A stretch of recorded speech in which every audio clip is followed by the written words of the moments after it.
How to fix eBay return not accepted.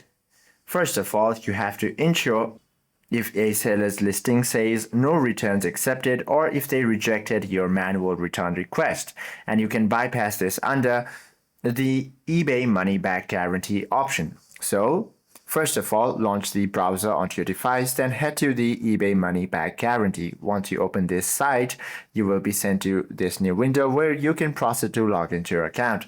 Once you've logged in, also make sure that your item is damaged, faulty, or different from the listing description if you want to get your money back, or else you won't be getting it. So once you log in over here, all you have to do is contact your seller first of all.